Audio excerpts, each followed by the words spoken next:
IMF এর কথায় নিত্যপণ্যের VAT বাড়ালে জনগণের উপর চাপ পড়বে বলে জানিয়েছে গবেষণা প্রতিষ্ঠান সিপিডি।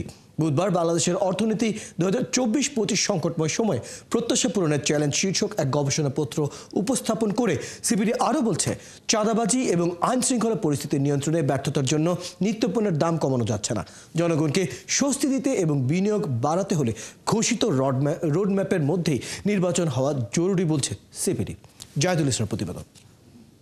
থেকে 5% মার্জিন ধরা হচ্ছে, সেটা একটা 60টি খাতে সংস্কার এবং করণীয়, এর ফলে অর্থনীতি এবং দেশ কিভাবে উপকৃত হবে সেটি তুলে ধরে সিপিডি। বিপিসির যে মেথোডোলজি, সেখানে অনেক বেশি লেয়ারে ভ্যাট ট্যাক্স। এই সময় বলা হয়, জনগণকে স্বস্তি দিতে ভ্যাট বাড়ানোর পরিকল্পনা থেকে সরে এসে সরকারকে প্রত্যক্ষ কর বাড়ানোতে মনোযোগ দিতে হবে। সরকার ট্যাক্স পান, রাজস্ব পান হলো 8.2% জিডিপির, জনগণকে 8.2% দেয়। জনগণ তো তার থেকে অনেক বেশি দেয়। আমাদের যত জায়গা থেকে ভ্যাট কালেকশন করা হয় তার কত পার্সেন্ট জায়গা থেকে সরকার পেয়ে থাকেন? তাহলে তো এইসব জায়গাগুলোতে হাত দেওয়ার বড় ধরনের দরকার ছিল।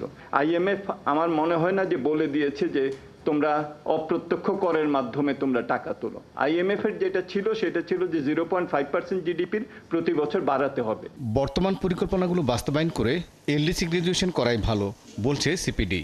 যদি পেছানো হয় তাতে বিপদ বাড়বে। যেসব কাজগুলো আমাদের করা দরকার 2026কে সামনে নিয়ে, যেমন আমাদের এফটিএ করতে হবে, আমাদের কম্প্রিহেনসিভ ইকোনমিক পার্টনারশিপ এগ্রিমেন্টের দিকে আমাদেরকে খুবই ফোর্সফুলি যেতে হবে।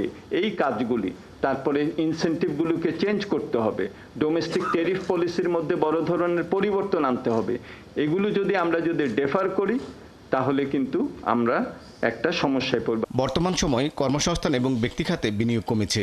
এটি বাড়াতে এবং অর্থনীতিতে স্বস্তি আনতে দ্রুত নির্বাচনের পথে হাঁটা জরুরি, সেটাও বলছে সিপিডি। ব্যবসা কিংবা বিনিয়োগ কখন হয়, নিশ্চয়তাটা, স্টেবিলিটি খুবই ইম্পর্টেন্ট। সেজন্য নির্বাচন ছাড়া উপায় নেই। যে টাইমলাইনটা দেওয়া হয়েছে ডিসেম্বর 2025 থেকে জুন 2026-এর মধ্যে, এই টাইমলাইনের মধ্যেই নির্বাচন হয়ে যাওয়াটা আসলে জরুরি। অর্থনীতি এবং রাজনীতিতে স্বস্তি দিতে বর্তমান সরকারের নেওয়া সংস্কার কর্মসূচি সবার মতামত নিয়ে বাস্তবায়নের পরামর্শ সিপিডির। বাজেট ঘাটতি মেটাতে বাণিজ্যিক ব্যাংক থেকে। জাহিদুল ইসলাম, 71, ঢাকা।